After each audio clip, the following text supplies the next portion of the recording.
The chapter I'm going over is chapter 25, On the Record or Off, the case of the cranky professor. So basically, a student journalist and professor do an interview on a sensitive subject, and the professor ends up wanting to retract his comments for some reason.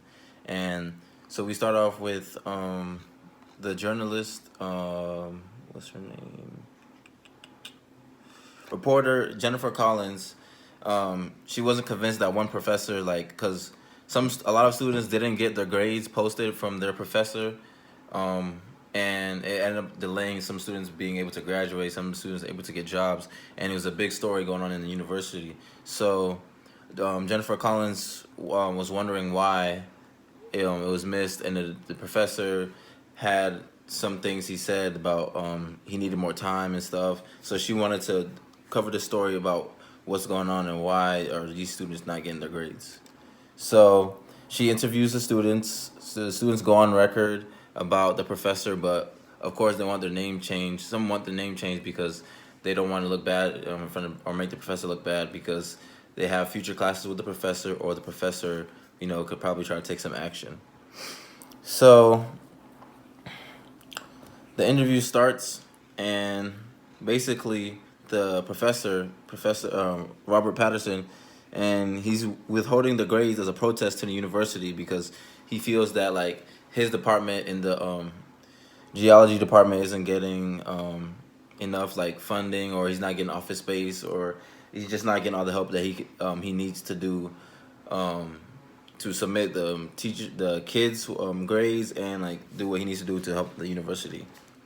So that's why these kids are being punished and not getting their grades posted. So basically, Jennifer goes to the chairman of the geology department and tells her that Professor Peterson hasn't submitted the grades for the 73 students, or 73 students, and that basically, I guess the head of the department like fixes the problem, and after the interview, Professor calls Jennifer and says, "I don't want my comments posted in the story anymore. I want to retract them." And as a reporter, you'd be stunned and wondering what went wrong. So having this, she goes through the dilemma of should she post it, should she not post it? Because with his comments for the story, the story might not be the same. So she goes to her editor, and her editor, they go through a process, and they say, I mean, you said you asked him that he knew he was gonna be on record multiple times, and she said yes. So he knew that his comments would be involved because you asked him and he was on record, and he even threatened to sue if the comments were kept and everything.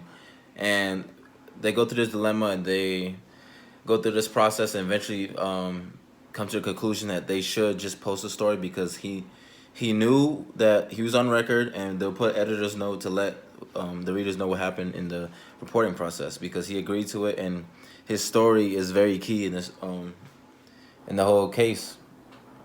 So that happens, and the university ends up having to come with the rule. No, well, university makes him submit the grades. He submits the grades. Then the university has a rule, and that teachers have a certain date or deadline to submit stuff, or there can be sanctions and probation and things like that. So this story really ended up helping the university and helping students because they end up enforcing change and changing the way students, professors have to interact or meet each other at their deadlines for the certain things they need done.